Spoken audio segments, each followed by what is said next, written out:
This is Magnus Carlsen, the current world chess champion and unarguably one of the best chess players to ever touch this planet. Becoming a grandmaster at the young age of 13 and achieving a peak rating of 2882 by the age of 24, Magnus has maintained his #1 position for over a decade.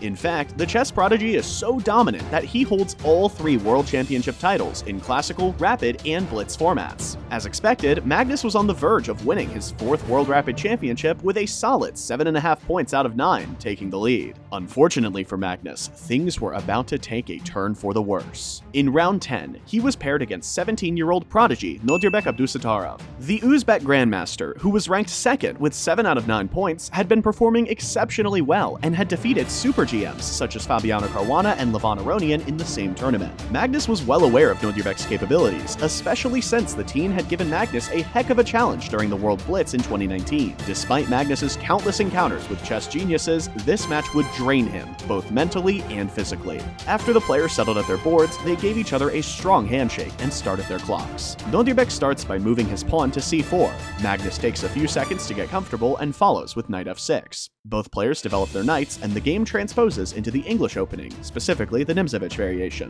This variation is played by Magnus himself, as well as by other strong grandmasters like Hikaru Nakamura, so Magnus is well prepared against this opening. After a few seconds of thought, Magnus chooses to develop his bishop to b4, and Nodirbek follows with d3, defending his c4 and e4 pawns and solidifying his center pawn structure. After the natural move d6, Nodirbek kicks out Magnus's bishop on b4. Knowing that he can't afford to let Nodirbek break through the center, Magnus retreats his bishop to c5. Capturing the knight would give Nodirbek an upper hand in controlling the center, since the c3 pawn would defend the d4 square, stopping Magnus from playing knight d4.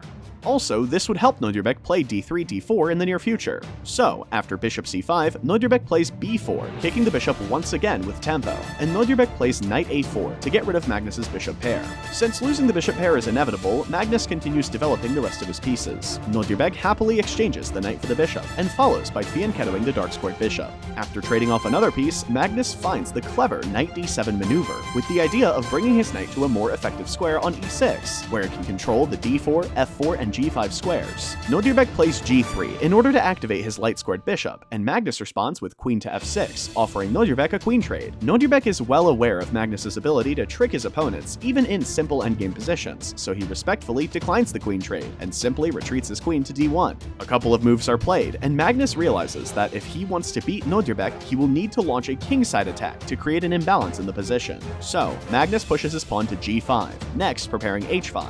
Nodirbek notices that his bishop on g2 isn't really any good, so he moves it to h3, ready to trade it for the strong knight on e6.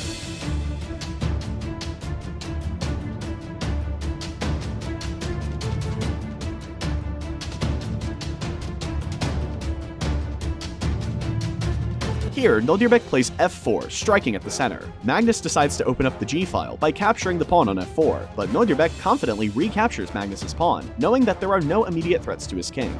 In order to bring his other rook into the kingside attack and get his king safe, Magnus long castles. After a few more moves, Nodirbek is able to create a passed pawn on the g-file, which is only 2 squares away from promotion. Magnus obviously can't allow Nodirbek to promote his pawn, as that would lead to a devastating loss, so he must defend precisely. With just a couple of minutes left on the clock, Magnus plays queen to h7, which is an inaccuracy. Instead, the best move was king to d8, a crazy computer move that has the goal of walking the king up to the g-pawn to capture it. The players then trade rooks, and Nodirbek ends up with a passed h-pawn. Magnus shows a sign of irritation, as he knows this passed pawn will be difficult for him to counter, with just a little over a minute on the clock. Here, Magnus forks Nodirbek's king and queen, which forces Nodirbek to take the knight. Magnus recaptures and must ensure that Nodirbek's h-pawn doesn't get close to promotion, as that might lead to some big problems. The game has come down to a queen and pawn endgame, which is one of the hardest endgames to play in chess, since queens are the most mobile piece on the board. Despite the position being equal at this stage of the game, both players are down to their last minute, which means there are higher chances of blundering, especially in such positions. With just 10 seconds left on the clock, Magnus must stop the h-pawn from promoting and plays queen e5, which is a mistake.